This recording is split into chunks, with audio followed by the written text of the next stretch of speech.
Eu penso que será interessante, porque, reparem,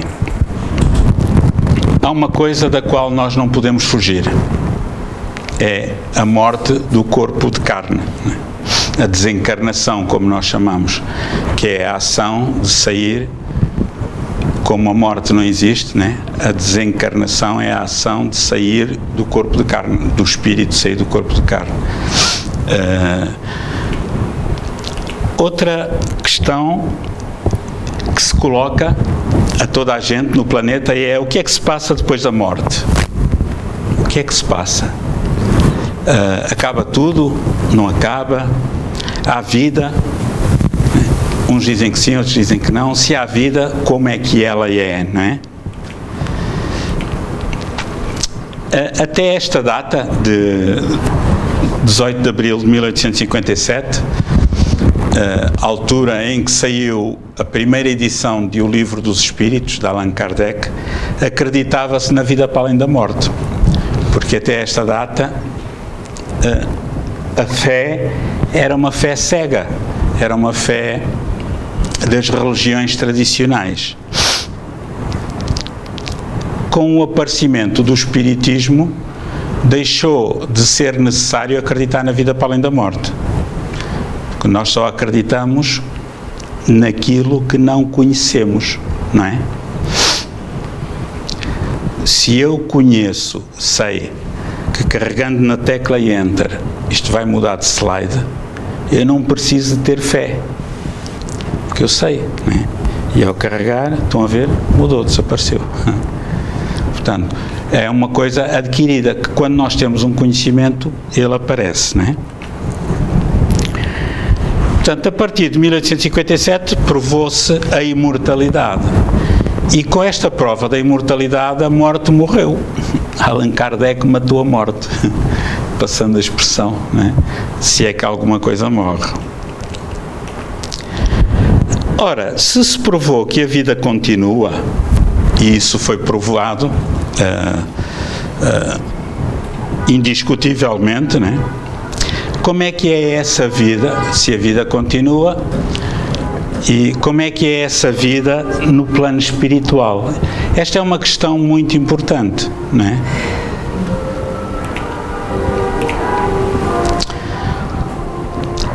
Vocês já repararam que ao longo da humanidade foram aparecendo sempre ideias, todos nós relembramos da nossa infância, né? Falava-se de espíritos, de assombrações, de aparições, de carros a buzinar, visões. Não, deixa estar, isso já passa, esse é um minuto, não há problema. Temos mais companhia. E é engraçado que isto faz parte da nossa história, faz parte do nosso património cultural, não é? Eu lembro-me, quando era criança, tinha 13 anos, por aí, 14, ou 15, já não era tão criança assim, e às vezes quando vinha do café, eu, burro, né? Pronto, fazia sempre questão de sair do café de modo a chegar a casa antes da meia-noite, porque havia a crença que ao fim da 12ª badalada do sino da igreja, que saíam as almas do outro mundo em procissão dos defuntos. Lá no Minho falava-se muito disso, não sei se aqui também se já ouviram falar nisso, né? Ora, e como na aldeia, na altura, agora aquilo é chique, já não é uma aldeia, é vila, lá perto de Viana do Castelo, em Barroselas, mas na altura aquilo eram uns caminhos medonhos, terra batida, enlameados, com poças de água, onde a gente acertava quase sempre, e depois havia pouca eletricidade na rua, depois as árvores abanavam com o vento, não é? E havia todo aquele cenário montado para se acreditar nessas coisas. Muito bem. Então, o que é que se estaria a ver aquelas pessoas que viam as assombrações, ou que viam os espíritos, ou que viam vultos? O que é que elas estariam a ver? Né? na realidade, partindo do pressuposto que era verdade, que não era uma alucinação, partindo do pressuposto que não era uma invenção, né? Partindo do pressuposto que não era uma doença psiquiátrica. A pessoa que diz assim, olha, eu vi ali um vulto, como é que ele era? Era claro, era escuro, né? Um vulto, mas tinha assim uma forma humana, com mais detalhe ou menos detalhe, conforme a pessoa que relata, né? O que é que se estaria ali a ver? O que era aquilo, né? Ora, com a doutrina espírita sabemos que o que se estava a ver era o corpo espiritual, né? Aquilo que Allan Kardec chamou o perispírito, não é? E coloca-se esta questão, o corpo espiritual, mas então o espírito também tem corpo? Né? Pode parecer um bocado estranho, não é? Temos este corpo, depois quando largamos este corpo arranjamos outro. O espírito também tem corpo, nunca ninguém falou nisso. Quer dizer, das religiões tradicionais. Houve muitos filósofos e os pais da Igreja, e desde já antes de Cristo, que se falava no corpo espiritual com outros nomes, né? É isso que nós vamos ver se o espírito tem corpo ou não. Os espíritos, em 1857, quando saiu a primeira edição do Livro dos Espíritos, eles levantaram uma pontinha do véu, né? E Kardec confirmou de facto a existência do corpo espiritual. Levantar a ponta do véu, destapar algo que está tapado, chama-se revelação. Revelar, né? Quando se diz que o Espiritismo é a terceira revelação depois de Moisés, de Jesus, né? Não é que é uma coisa do outro mundo, não. É uma ciência que veio revelar as leis que regem o intercâmbio entre o mundo terreno e o mundo espiritual. É óbvio que os espíritos não contaram tudo a Allan Kardec, foi apenas uma pontinha do iceberg. Porque se nós ainda não dominamos a física da Terra, ainda andamos a aprender, né, para além dos protões, dos neutrões e dos eletrões e outros iões que existem por aí, né? Há tanta coisa que nós não sabemos. Agora imaginem o que era termos a pretensão de conhecer a física do mundo espiritual. Não há hipótese. Portanto, aí os espíritos deram um lamiré, que Kardec aproveitou muito bem, e que irá ser aprofundado à medida que formos evoluindo. Muito bem, então acelerando, como é que é o corpo espiritual? É este o título da nossa palestra. Vamos ver, partindo do pressuposto temos um corpo espiritual, que o espírito tem um corpo, já é uma boa notícia, não é? Portanto, mais vale o espírito ter o corpo do que ter uma buzina daquelas. Imaginem o que era a imortalidade a buzinar. Mas, portanto, se nós temos um corpo já é bom, ou não é? Porque há uma teoria, né? A teoria panteísta, que não faz sentido nenhum, que é muito bem discutida e comparada no livro O Céu e o Inferno, de Allan Kardec, que diz que nós somos como que uma gota de um oceano que quando morremos voltamos ao mar. Ora, se nós não temos a nossa personalidade, que adianta voltar ao mar, né? Que adianta voltar ao oceano universal, né? Que adianta eu ter feito bem ou ter feito mal, né? Não faz sentido. Só faz sentido se nós formos uma persona, um personagem, se nós formos uma pessoa com os seus arquivos, com os seus êxitos, com as suas alegrias e também com os seus defeitos, obviamente.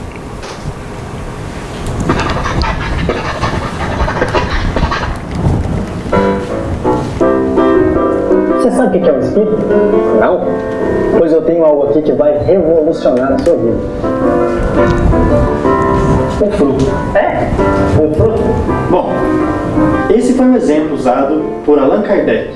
Esse simpático professor francês que vocês provavelmente já conhecem, quando ele perguntou em O Livro dos Espíritos se existe algo mais em nós homens, além de alma e corpo.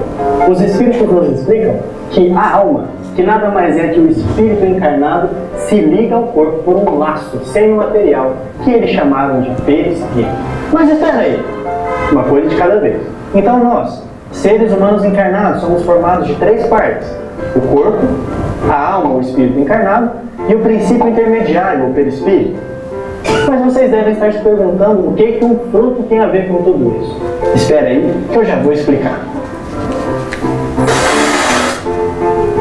O corpo é como se fosse a casca do fruto, apenas um envoltório material, massa de carne, sem inteligência, como os próprios espíritos explicam no livro dos espíritos, e em cada reencarnação é substituído de acordo com a necessidade do espírito. O perisperma do fruto representa o perispírito. Ele é semimaterial, ou seja, composto de uma matéria menos densa que a do corpo. É por esse princípio que o espírito age sobre a matéria e vice-versa. A semente é o espírito, ser inteligente da criação, comanda o corpo através do perispírito. Essa separação foi apenas uma demonstração didática, mas é natural que o perispírito se desdobre durante os momentos do sono. Mas é assim que nós, espíritos, utilizando da matéria, vamos gradativamente evoluindo na escala espírita. Mas essa é uma outra história. Está-se mesmo a ver que o ecrã precisa de ser regulado, não é? O aparelho. Mas fica para a próxima. Muito bem. Então, tendo Allan Kardec perguntou aos espíritos precisamente isto, se havia no homem outra coisa além do corpo e da alma. Olha, nós temos um corpo, somos uma alma, temos outra coisa, e os espíritos disseram que sim, que havia um liame, isto é algo que liga a alma e o corpo, não é? E Kardec pergunta aí, e o que é isso? Qual é a natureza desse liame? E ele disse, esse liame, essa ligação é semimaterial, não é? Quer dizer que é algo que está entre a matéria física e a matéria espiritual, não é? Passa a expressão. E isso é necessário para que se possa comunicar. É por através desse liame que o espírito age sobre a matéria e vice-versa, não é? Ora bem, se temos esse corpo espiritual já aqui na Terra e depois do lado de lá, né, com o qual vivemos toda a vida, nos dois lados da vida, temos de ver como é que ele é. Okay? No Livro dos Espíritos encontramos aqui, o homem é formado de 3 partes essenciais. Portanto, temos o corpo, o ser material, né, semelhante ao corpo dos animais, e animado pelo mesmo princípio vital que o corpo dos animais. Depois temos, a alma, espírito encarnado, do qual o corpo é a habitação, e temos o perispírito.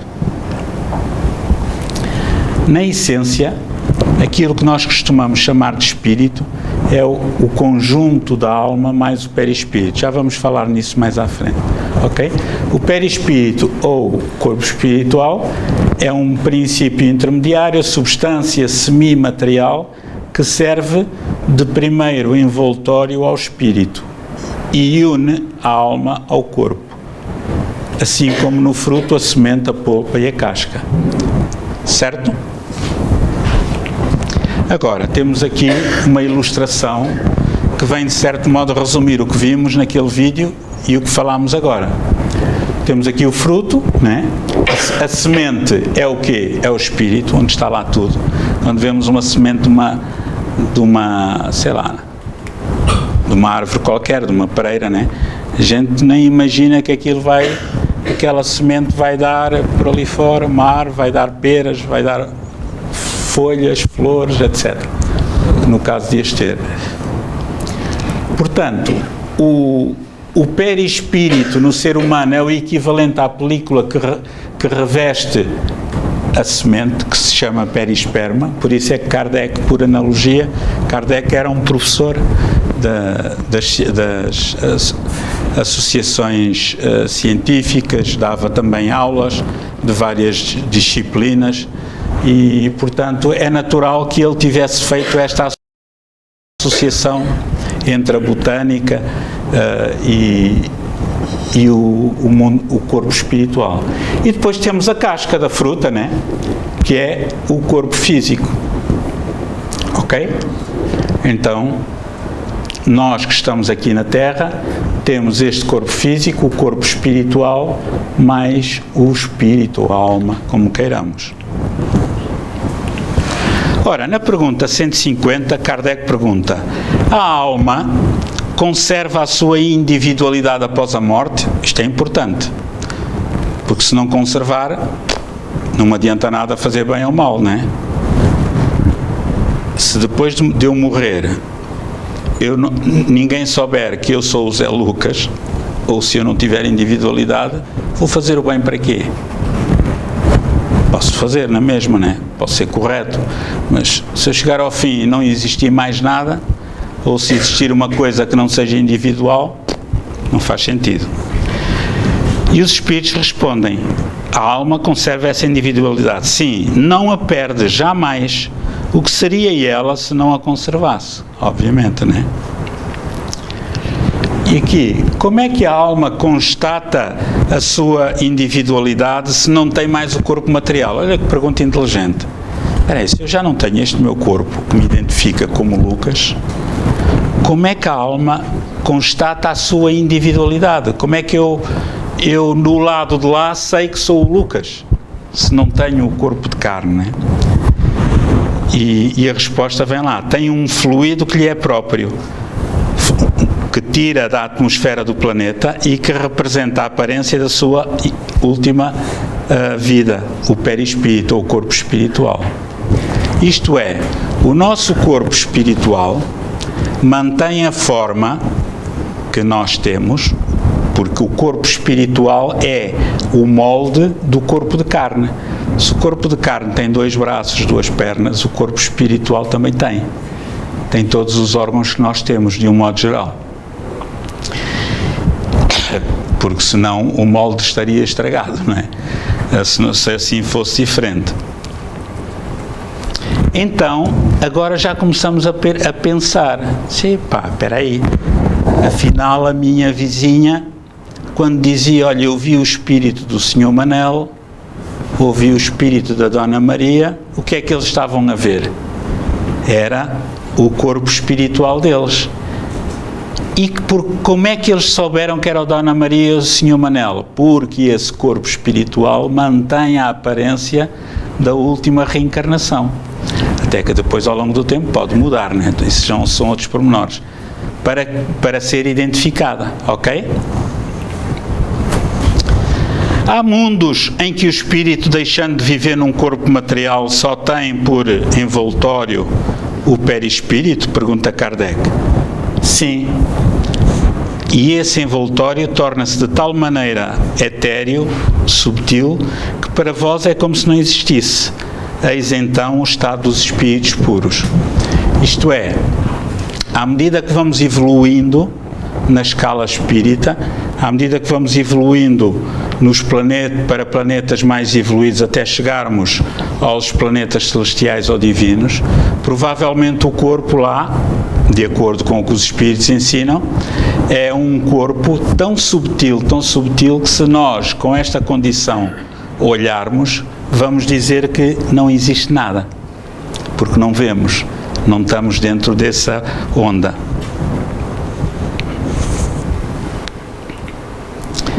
Então, temos aqui um outro desenho. Temos o espírito, a alma, mais o perispírito, né?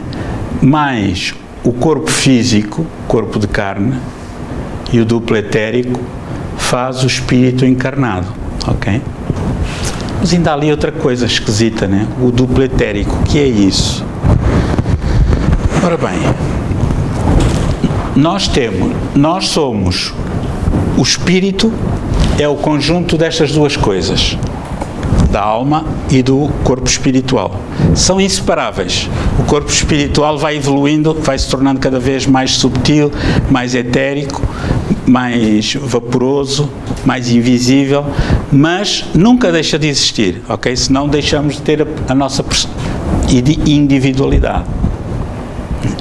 Mas quando estamos encarnados, isto é, quando o espírito, que é a alma mais o corpo espiritual, se junta ao corpo de carne, nós adquirimos um outro corpo temporário, que é o duplo etérico, que é onde está o princípio vital que vai alimentar a vida do corpo, ok?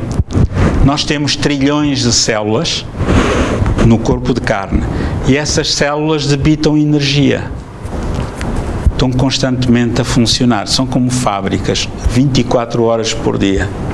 Okay.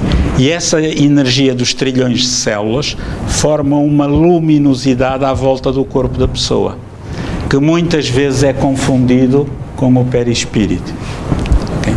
É essa vitalidade que alimenta o corpo de carne, até que um dia os órgãos faleçam e o corpo morra. O corpo, o espírito não. Ok? Então, o perispírito, temos aqui o corpo de carne, o perispírito e a alma. As funções do perispírito são essas. Tem uma função instrumental, individualizadora, organizadora, sustentadora, e é o local onde estão os centros de força. Aquilo que os hindus chamam chakras, né? Vamos ver. A função instrumental do perispírito. O perispírito representa um instrumento ou elemento de ligação entre o espírito e o corpo físico. Portanto, já sabemos, temos a alma, temos o corpo físico, e a alma, para agir sobre a matéria, precisa de um intermediário, que é o perispírito ou corpo espiritual, ok? Porque senão não podia agir sobre a matéria, certo?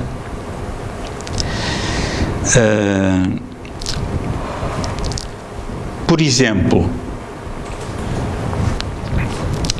os barulhos que às vezes as pessoas dizem que há em casa, né? Que ninguém provoca, etc., não seriam possíveis, as manifestações dos espíritos não seriam possíveis se nós não tivéssemos o perispírito, mas já lá vamos chegar. Porquê é que o perispírito representa um instrumento ou um elemento de ligação? Vamos imaginar que eu estou a cozer um botão com uma agulha, né, e linha, e de repente pico-me. Depois digo aquelas palavras simpáticas que os portugueses gostam e que é aliviador, né, que eu não vou reproduzir aqui. Dizemos assim umas 3 ou 4 ou 5 seguidas, né? E então, o que é que aconteceu? Eu piquei o corpo de carne, a informação foi ao perispírito que a levou à alma.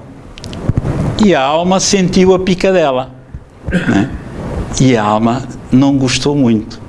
Então ela faz uma reação, essa reação vai ao corpo de carne, vai ao perispírito, do perispírito vai ao corpo de carne, e o espírito, através desse mecanismo instantâneo, tira o dedo para não se picar, para além dos palavrões que diz. Deu para perceber? A função instrumental permite a interação do espírito com o mundo espiritual e o mundo físico. Portanto, é através do perispírito, do corpo espiritual, que nós podemos comunicar com o mundo espiritual. E o mundo espiritual pode comunicar connosco, ok? Vamos ver outras coisas.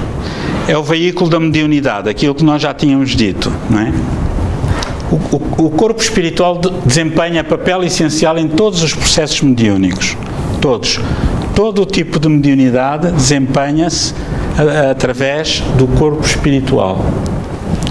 É a chave para se entender os fenómenos espíritas, pois é por meio do perispírito que os espíritos agem sobre a matéria inerte e produzem as diferentes manifestações. Manifestações de efeitos físicos, falámos, ou intelectuais, né? A escrita, isto, aquilo, aquilo outro. Já vamos ver como é que isso funciona. Portanto, até agora já temos boas notícias. O espírito tem um corpo fixe, não vou perder a minha individualidade, excelente, a não ser que eu tenha a consciência culpada, aí vai ser uma gaita. porque do lado de lá não vou conseguir fugir de mim próprio nem dos outros, mas vou tentar não adormecer a Manela, mas ela agora acordou. Eu sei, ela está a meditar, fecha os olhinhos só para meditar. E então ficamos a saber que temos esse intermediário entre a alma e o corpo, que é através dele que funciona a mediunidade. Mas como? Vamos ver. Por exemplo, temos aqui o médium. Imaginemos ali que o Emanuel era um médium, ele tem o seu corpo de carne, tem o perispírito, ou corpo espiritual, e tem a alma ou o espírito, ok? Somos um ser trino, não é? Certo? Mas depois está ali um espírito comunicante que quer falar com o Emanuel. Mas ele não tem corpo de carne, mas tem o perispírito e tem a alma ou o espírito, ok? Então como é que eles funcionam? Pelo pensamento. Então, mas o outro espírito que se quer comunicar não entra no corpo de carne do Emanuel? Não. Isso era uma crença. Por isso é que se chamavam, quando alguém fala, olha, aquele incorporou um espírito, ou está possesso, o espírito entrou nele. Não, não é nada disso, né? Se eu quiser que a Amélia escreva à força, não se importa de pôr o seu bracinho aí. Vamos supor que eu sou um espírito, eu chego aqui e através do plexo braquial, se ela for médium, eu pego aqui e ela está a escrever sem saber o que escreve. Se for médium mecânica, como era Franciscano Xavier, como é o Divaldo Pereira Franco e outros, né? Ivone Amaral Pereira, etc. Né? Se for médium intuitiva, eu vou pegar no braço dela, né? Vou-lhe dizer assim, olha, escreva, o Lucas é um espírito superior.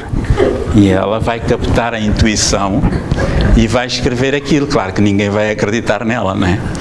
Ok? E depois pensa assim, não, isto é um mistificador. Exatamente. Portanto, eu não entrei no corpo da Amélia, né? Há um envolvimento. Mas já vamos... Como? Já vamos ver. Na movimentação de objetos, nos fenómenos de efeitos físicos, nos barulhos que acontecem lá em casa ou noutros locais, como é que isto acontece? Temos aqui a Lilás, o médium, com a sua aura, e temos aqui mais clarinho o espírito com a sua aura, com o seu campo energético. Vamos lhe chamar perispírito, pronto, por hipótese, ok? O que é que acontece? O espírito, para movimentar aquela caneca, né, e ela andar sozinha, diz assim, ai credo, está aí um espírito. Às vezes pode não ser, há fenómenos naturais. O que é que ele vai acontecer? Ele mistura, encosta-se, entre aspas, ao médium, daí que às vezes as pessoas dizem, olha, aquela tem um encosto. É mais certo do que o que pensamos. E o que é que vai fazer? Ele vai interpenetrar o seu perispírito com o do médium, de onde retira energias que se chamam ectoplasma, que são muito próximos da matéria e que às vezes até podem ser visíveis sob a forma de farrapos que saem dos orifícios naturais, né? Uma espécie de uma gaze branca, né? E então, utilizando o pensamento e essa energia, ele projeta um movimento para o objeto e o objeto anda sozinho, ok? Como é que acontece aquilo que eu estava a falar com da Amélia da psicografia? Falámos das manifestações de efeitos físicos. Agora vamos falar das manifestações de efeitos inteligentes, né? Temos aqui o médium com o seu corpo espiritual, perispírito, que se vai expandir como, apesar de estar de olhos abertos, o médium está concentrado. Quando ele se concentra, o perispírito alarga, passa a expressão, expande-se, ok?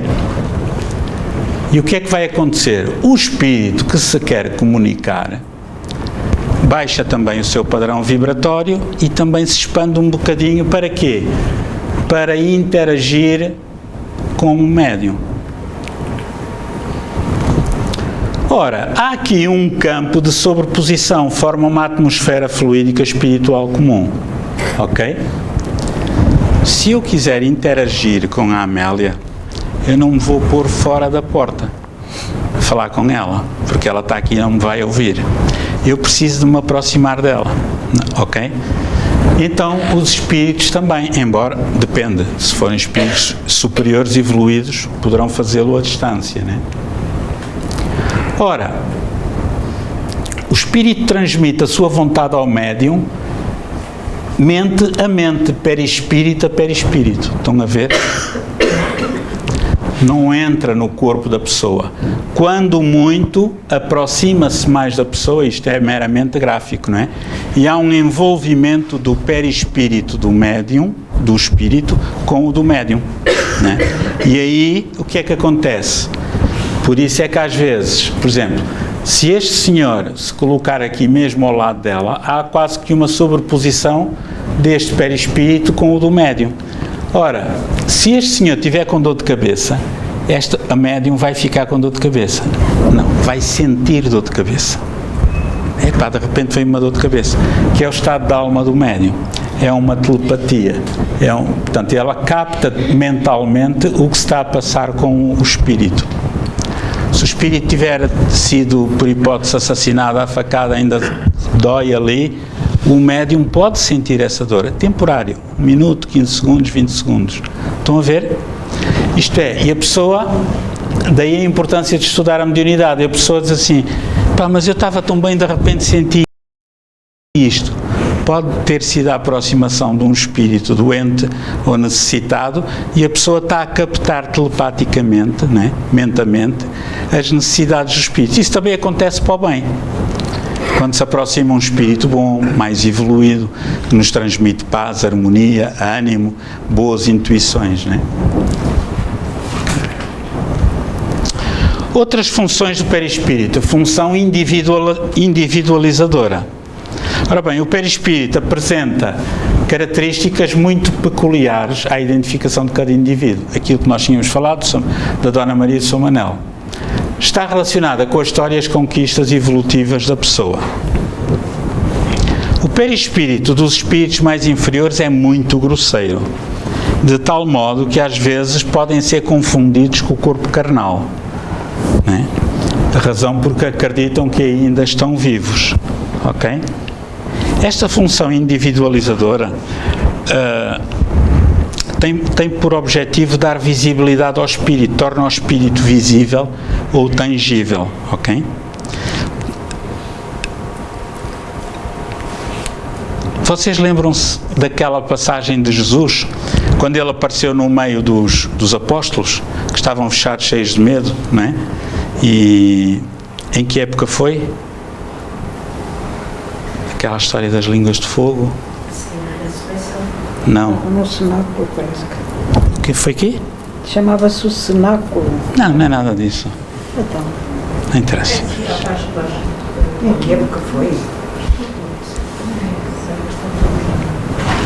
Ninguém se lembra. Também eu não me lembro. Eles estão todos reunidos. Sim. Depois dele ser a crucificação. Pentecostes, é isso, acho que é. Já me esqueci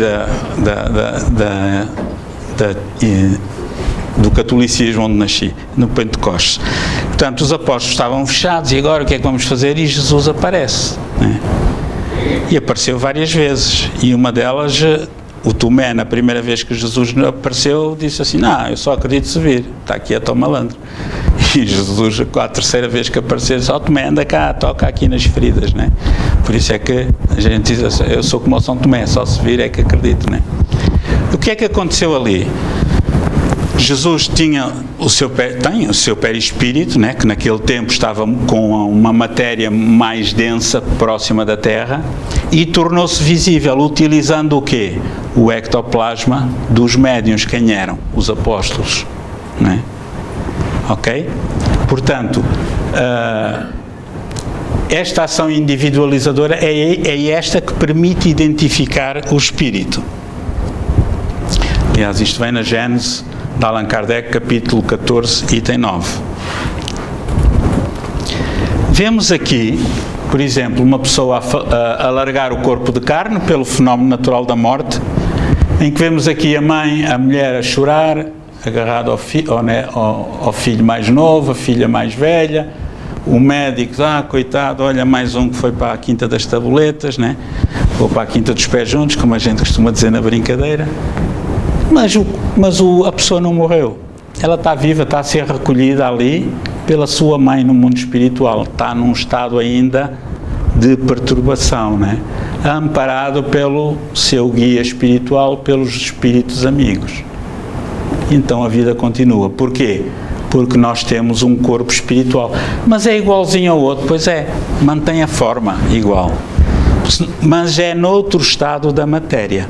Enquanto o corpo de carne podemos dizer que é como o cubo de gelo que podemos apalpar, o corpo espiritual são as mesmas moléculas, mas é como se fosse o vapor de água que nós não vemos, mas nós sabemos que ele existe. Se fizermos o processo de inverso de condensação, ele volta a ser água no estado líquido e depois no estado sólido, cubo de gelo. E quando vai calar ainda? No fim falamos, está bem? Eu vou pedir que deixem as perguntas para o fim, que é para eu não perder o raciocínio. Registrem, depois no fim falamos. Ora bem, outra função do perispírito é organizadora. Estão a ver ali aqueles vultos? Isto são fotografias tiradas, chamadas fotografias transcendentais, né? Que às vezes aparecem por acaso numa máquina. Vemos ali um vulto numa escada, eu até tenho a impressão que esta é tirada em Lisboa. Vemos aqui esta pessoa que foi fotografada e aparecia aqui este vulto também. O que é que sustenta o perispírito? Ele é o modelo organizador biológico, é o modelo organizador do corpo de carne, né? É ele que organiza e aglutina a matéria do plano físico, imprescindível nos processos da reencarnação. Então agora, nós entendemos porque é que filhos dos mesmos pais, com os mesmos caracteres genéticos, sem que a ciência consiga explicar, um nasce perfeitinho e outro nasce com hidrocefalia. Tem 2 ou 3 filhos perfeitinhos e um sai cego, surdo ou mudo ou com uma deficiência. Mas que raio? Porquê? Porque o perispírito daquele que nasce com uma deficiência trazia uma dessintonia qualquer, um desequilíbrio qualquer. E como o corpo espiritual é o modelo organizador biológico, é ele que organiza o corpo de carne, serve de molde, né? Como nós fazíamos na escola, os moldes, né? Em plasticina e em gesso, né? Ele serve de molde para que aquele óvulo que foi fecundado pelo espermatozoide e que se transforma em ovo e que depois pela mitose se vai replicando, vai crescendo o corpinho do bebê, como? De acordo com aquele molde, ok? Há outra coisa muito interessante, reparem, e isto que eu vou dizer é científico. O nosso corpo muda a cada 7 anos. Todas as nossas células mudam de 7 em 7 anos. Mais ou menos 7, 8 anos. E isto pode levar a uma pergunta. Espera aí, se isto é verdade, está ali um médico que me pode desmentir, o Dr. Benjamin sabe que pode-me dizer se é verdade ou não. Se isto é verdade, se o meu corpo todo muda de 7 em 7 anos, como é que eu continuo a ser o Lucas? Eu podia, ao fim de 7 anos, passar a ser o Manel ou a Maria, ter outra aparência que ninguém me conhecesse, porque há um modelo organizador biológico. Olhem que interessante, até do ponto de vista científico, se nós quisermos explicar o corpo de carne, né, vamos encontrar o espiritismo. Tem uma função sustentadora. O perispírito é a ideia diretora, o plano imponderável da estrutura orgânica. É ele que armazena, registra, conserva todas as percepções, todas as volições e ideias da alma. É no corpo espiritual, no espírito em si, que nós ficamos, é uma espécie de um disco rígido de um computador, né? O computador tem um disco rígido, com 1 tera, 2 teras ou X megas, né? E então é ali que fica a informação. Tudo o que nós vemos, tudo o que nós ouvimos, tudo o que nós sentimos, esta palestra, as buzinadelas, tudo fica registado no nosso perispírito. e de hoje para amanhã nós podemos ter acesso a essa informação. Tudo. Não falha nada. Ok? Essa é a razão. Mas eu não me lembro do que fiz há 20 anos. Está lá no subconsciente. Podemos ter acesso a ele? Podemos, em determinadas circunstâncias. Pode haver uma lembrança súbita, pode ser através de uma terapia regressiva a vivências passadas feitas só por médicos ou psicólogos, com curso específico para isso, atenção a isso, com objetivos terapêuticos, não por curiosidade. E aí podem-se abrir algumas gavetas do passado que nós temos acesso a elas. Tal e qual como aqui no computador, eu não sei tudo o que está aqui no computador, no disco rígido, mas eu posso pesquisar, tenho de abrir gaveta a gaveta, janela a janela, arquivo, aquelas pastas amarelas, a gente abre uma pasta, olha, tem aqui uns vídeos que giro, não é? Mas tem de ser uma a uma. Porquê? Porque o computador tem uma memória RAM, uma memória útil, que não consegue utilizar tudo ao mesmo tempo. Essa memória RAM é o nosso cérebro. O nosso cérebro, que ainda está por descobrir, que ainda é uma incógnita, né? Porque nós utilizamos muito pouco dele, é a parte do hardware do computador que a alma usa para usar algumas informações que estão no hardware mais profundo, que é no disco rígido, ok? Portanto, esta função sustentadora não somente incrusta na substância todos os estados anímicos determinados pelo mundo exterior, como se constitui a testemunha imutável, detector indefectível dos mais fugidios pensamentos dos sonhos apenas entrevistos e formulados. O que é que isto quer dizer? Quer dizer que eu posso esconder a minha vida toda à Amélia, ou a qualquer um de vocês, mas não consigo esconder a minha vida aos espíritos, pelo menos aos que estejam ao meu nível ou superior, porque o perispírito é um reflexo, ou aquelas pessoas têm uma capacidade de evidência grande, né? Quantas vezes me aconteceu isso, quando o Divaldo Pereira Franco vinha a Portugal, tenho uma grande amizade e admiração por aquele senhor, e eu fazia tudo por ir assistir às palestras dele, mesmo que fossem repetidas, porque havia sempre a oportunidade de conversar, de aprender alguma coisa, etc. E uma vez, que já não o via para aí há 2 anos, quando eu me aproximei, disse: Lucas, você está muito bem. Eu disse assim: que caneco. É óbvio, né? Sendo eu um Adonis, né? Um homem lindo, está assim perfeito, né? Quer dizer-lhe você está muito bem é uma redundância. E eles assim: você está muito bem e tal, mas depois é que ele me teve a explicar: o que é que você quer dizer com isso, que está muito bem? O que é que você não? O que é que o Divaldo quer dizer com isso? Que está muito bem, que a minha mãe deu-me alguma educação, embora eu às vezes a perca, mas isto é da idade. E dizer assim: é a sua aura, os seus centros de força estão com uma coloração muito interessante. Quer dizer, que ele tinha a capacidade de ver os meus centros de força, as cores predominantes, e sabe interpretar: olha, aquela é a cor da raiva, da irritabilidade, da maldade, dos exageros sexuais, da bondade, etc, etc, etc. Então, nós somos transparentes. Por isso é que no mundo espiritual nós não conseguimos esconder dos outros espíritos, nem de nós próprios, aquilo que fizemos de bem e de menos bem aqui na Terra.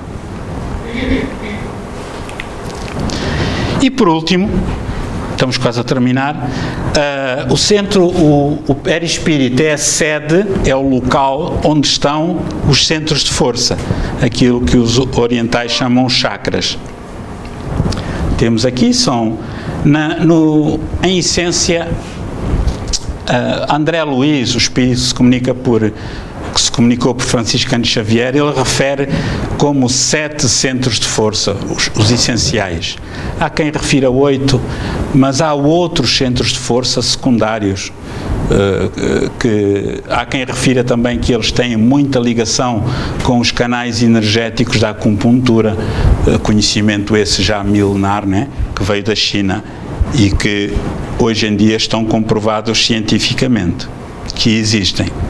Então, os centros de força são vórtices energéticos que nós temos, terminais ou poros do perispírito, através dos quais o corpo respira as energias do mundo espiritual e por eles leva àqueles campos subtis as energias de informação do corpo vital. Portanto, nós temos esses centros de força e permanentemente é como se fossem aqueles exaustores, mas não é um exaustor que retira só, entra e sai, né?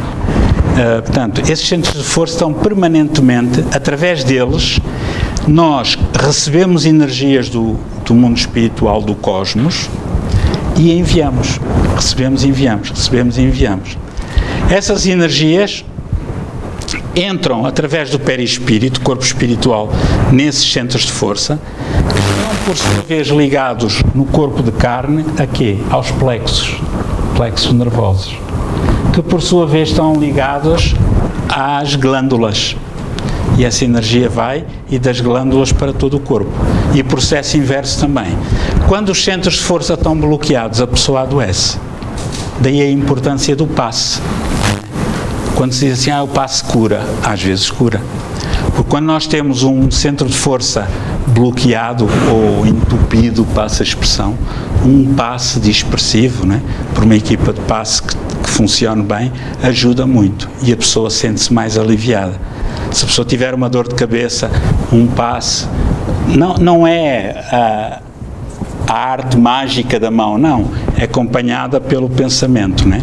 São técnicas que os passistas aprendem para auxiliar quem mais necessita. Então podemos dizer que são verdadeiros campos mento-eletromagnéticos comandados pela mente, mas também repercutem as emanações orgânicas com origem nos plexos e nas zonas aos quais estão ligados, aquilo que nós tínhamos falado. Temos aqui portanto, os centros de força, a localização onde eles estão, os plexos no corpo de carne e as glândulas associadas a esses mesmos plexos. Estes são os centros de força essenciais, ou mais conhecidos, ou considerados principais, ok?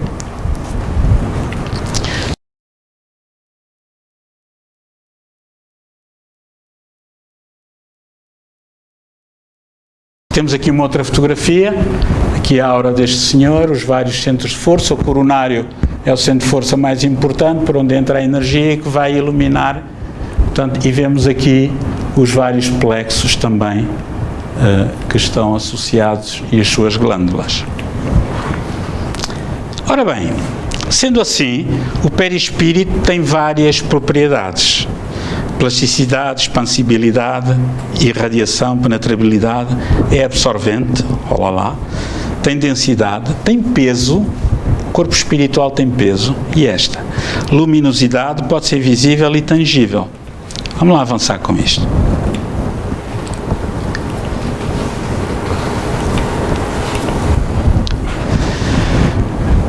A expansibilidade, já falámos nisto, né? Temos aqui o nosso perispírito, que quando a pessoa se concentra pode-se expandir. Ora, se expandir pelo processo da concentração, pelo poder da mente, o que é que acontece? Se estiver aqui outra pessoa, o médium vai sentir a energia que estiver aqui. Os americanos fizeram esta experiência com o médium Francisco Cândido Xavier e a expansão atingia os 12 metros. Quando o normal, aqui o nosso normal, né, é de 20 centímetros para o ser humano. Agora vejam bem a capacidade evolutiva de Francisco Cândido Xavier. Agora imaginemos o quanto não seria o campo energético de Jesus de Nazaré. Por isso é que as pessoas já nem lhe queriam tocar, só queriam entrar na sombra dele, né? Porque sabiam que se chegassem à sombra dele, se curavam, né? Como aquela mulher que tinha hemorragias, né? E que ficou curada, e ele diz assim, saiu uma virtude dentro de mim, ele sentiu uma energia que saiu. Quem me tocou, não é? Que interessante. a irradiação. O corpo espiritual possui a propriedade de irradiar e forma em torno desse corpo uma atmosfera, não é? Portanto, a aura, composta por energias do perispírito emanadas por pensamentos e idoplastias, ideias, não é? Isto é, todo o nosso campo energético é composto de energias, passa a redundância, de acordo com o nosso pensamento. Se eu tenho um pensamento equilibrado, eu tenho energias equilibradas, que me trazem sensações de equilíbrio. Se eu tenho o pensamento desordenado, eu vou ter esse mal-estar. Se eu tenho um pensamento sereno, eu vou ter serenidade. Ok? Penetrabilidade. Como é que os espíritos entraram na casa deste senhor para o auxiliar na desencarnação? Não foi pela porta. Eles atravessam a parede, né? Atravessam as portas, porque é como o vapor de água. Portanto, nós não o vemos, está num outro estado da matéria. A distância intramolecular das moléculas é tão grande, né, que a matéria não oferece resistência, né? Se um espírito quiser bater aqui, né, ele faz assim, a mão atravessa a mesa, não bate. A não ser que ele arranje um médium que lhe dê algum ectoplasma que é mais denso, e com esse ectoplasma ele consegue provocar barulho, mesmo não sendo visível. Ok?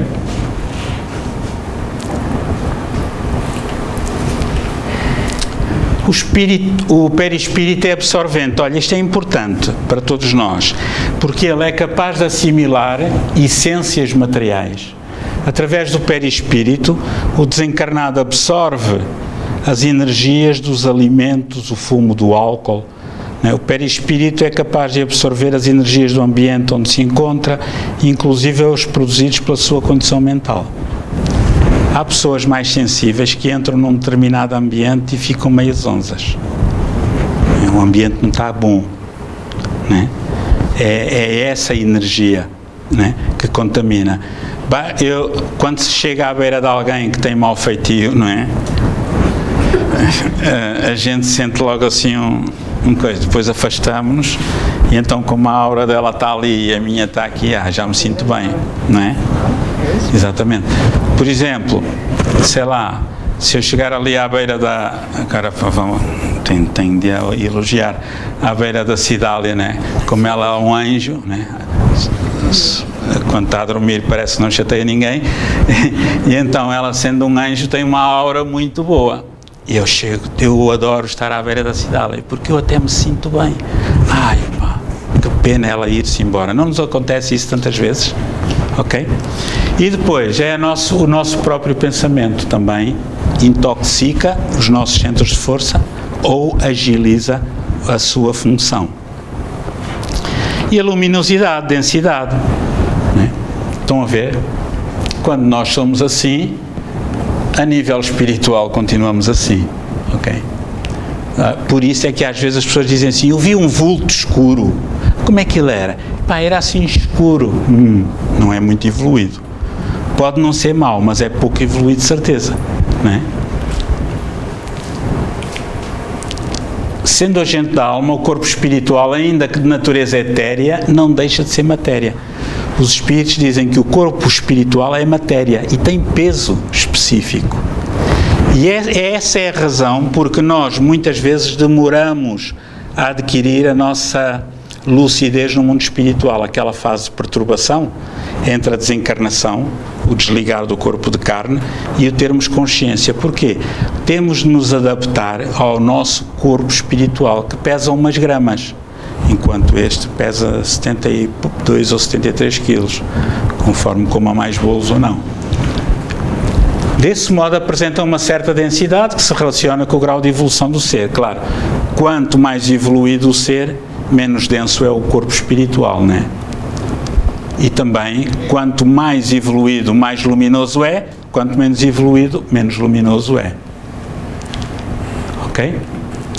Vemos aqui a visibilidade e a tangibilidade, vemos aqui uma pessoa evoluída que naturalmente mantém a sua vibração no mundo espiritual. E ao olhar para ali, até nós que não percebemos nada disto, de perispírito, né? Temos umas noções muito básicas, vemos, olha, aquele deve ser mais evoluído que aquele, porque aquele está luminoso e aquele está, para além do mau aspecto, está a coisa.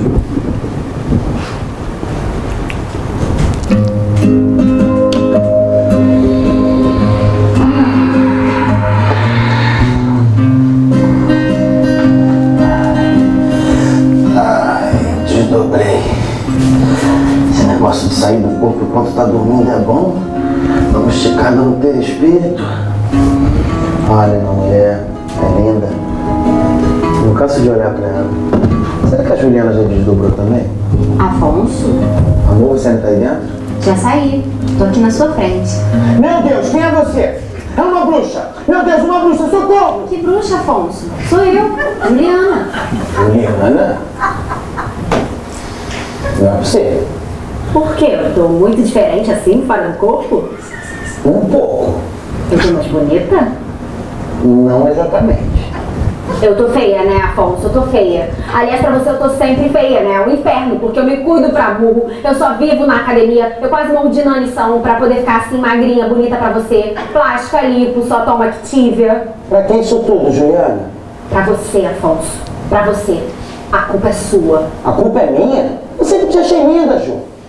Tá, então a culpa é dessa casa. Não sei. Da casa? O que tem a casa? O menino da padaria me falou que nesse terreno aqui, antes de construírem essa casa, tinha uma coisa terrível, tá? Era um cemitério, Ju.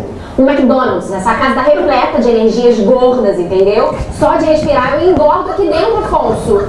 Acho que eu vou tirar uma costela. Juliana, calma. Tudo bem que é importante cuidar do corpo, até porque é um instrumento perfeito para ajudar a cumprir nossas missões na Terra. Mas você tá dando tanta atenção pro corpo físico que tá esquecendo de embelezar sua alma. Mas o que embeleza a alma, Afonso? Ah, sei lá, Ju. Fazer o bem, ajudar o próximo, não ser egoísta, essas coisas. Afonso, você fala demais. Não sou só eu que falo isso não, Ju. Ó, Jesus, Francisco de Assis, Buda, enfim, todos os grandes mestres da humanidade. Não, Afonso, eu tô vendo. O espírito não mostra como a gente realmente é? Pois é, você fala demais e faz de menos. Muda de assunto não, Juliana. O que eu quero dizer é que você tem que ser uma pessoa melhor. Amar o próximo como a si mesmo, fazer caridade, ajudar as pessoas que necessitam, se doar um pouco. Pois é. Isto é engraçado, não é? Mas se calhar alguns de nós, eu estou a pensar em mim, com falsa modéstia, não, sem falsa modéstia, se calhar alguns de nós somos assim. Temos uma aparência no corpo de carne e do lado de lá, quando olhamos ao espelho, é lá. Afinal, mas com o tempo vamos lá. Muito bem, então, para terminar, quase, nós temos o nosso corpo de carne, temos o duplo etérico, já sabemos que é aquele princípio vital que mantém a vitalidade do corpo, né? Que depois, quando o corpo morre, esse princípio vital desaparece, os restos, os resquícios, e temos o perispírito, ou o corpo espiritual. E todo este conjunto energético é aquilo que vulgarmente nós chamamos a aura. Tem uma forma ovoide, porquê? Única e simplesmente porque nós estamos em pé, né? Estamos em pé e se fizer uma coisa à minha volta é oval, né? Se eu for mais baixinho, a Amélia é quase redondinha, né? Mas é porque tem 1,41,2 centímetros, qualquer coisa. Estou a brincar. Então, é importante ter este conceito, está bem? E temos o nosso corpo de carne, temos o perispírito e o espírito, ao fim e ao cabo, estes dois juntos, né? Somos um ser triplo. Ora, agora que percebemos melhor aquilo que nós somos, né? Como seres imortais, o que é que faz falta fazer? Lembram-se o que Jesus dizia? Não pôr a luz sob a candeia, sob a candeia, sob o alqueire, não pôr a candeia sob o alqueire. Eu só digo isto tudo de propósito, que é para a Amélia poder me corrigir. Exatamente. Não pôr a candeia sob o alqueire, não esconder a luz que nós temos, o conhecimento. Então temos um convite do poeta Alegre, neste livro, Histórias que os Espíritos Contaram, volume 1, que é Divulgar, Divulgar. Diz ele assim: Espiritismo, doutrina de amor, que fazes com ela no teu fervor. Não basta ler, estudar, meditar, chegou a hora de divulgar, divulgar. Queres a sociedade melhorar? Leva o Espiritismo a divulgar, divulgar. Tens uma luz para alumiar, abanar consciências a divulgar, divulgar. Leva longe a imortalidade, não pares para descansar. Leva essa luz a divulgar, divulgar. Consola corações, esclarece gente a penar. Pega no Espiritismo, vai divulgar, divulgar. Na rádio, televisão e no teu falar, é tua obrigação divulgar, divulgar. A divulgação do Espiritismo é tarefa urgente. Usa todos os meios para esclarecer tanta gente. Podemos divulgar de várias maneiras, né? Falando, não escondendo dos colegas, né? Oferecendo livros nos aniversários, no Natal, etc. E foi com este objetivo de divulgar que trouxemos este tema aqui, né? E dizer às pessoas que é tempo de ser esperança. Como diz uma música, é tempo de comunicar, é tempo de ser testemunha de Deus neste mundo que não sabe amar, né? Há tempos num funeral de um familiar afastado, a filha da desencarnada, chorosa, etc., estava ali, e eu disse-lhe: oh, fulana, não chores, a tua mãe não morreu. E falei-lhe um bocado de espiritismo e ela disse-me assim: ai Zé, quem me dera que isso fosse verdade. É tão consolador, é tão aliviante essa informação. Eu só de ouvir já fiquei melhor. Quem me dera que fosse verdade. Meu Deus, as pessoas não sabem disto, né? Isto já foi para aí há uns 20 anos. E ela de certeza que nunca leu o livro dos Espíritos, nem foi à procura, né? Então, com este convite à divulgação, com este convite a levar esse esclarecimento, este consolo, terminamos com Francisco Cândido Xavier.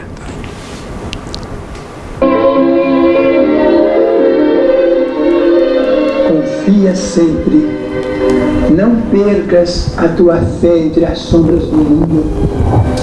Ainda que os teus pés estejam sangrando, segue para a frente, erguendo a cor luz celeste acima de ti mesmo. Crê e trabalha, esforça-te no bem e espera com paciência. Tudo passa e tudo se renova na terra, mas o que vem do céu permanecerá.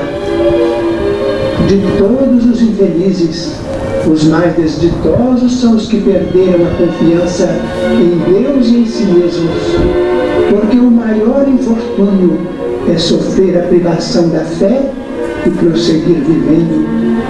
Eleva, pois, o teu olhar e caminha, luta e serve, aprende e adianta-te. Brilha a alvorada além da noite. Hoje é possível que a tempestade te amarfane o coração e te atormente o ideal, aguilhando-te com a aflição ou ameaçando-te com a morte. Não te esqueças, porém, de que amanhã será outro dia. E esta foi a nossa bibliografia, especialmente este livro, o Perispírito,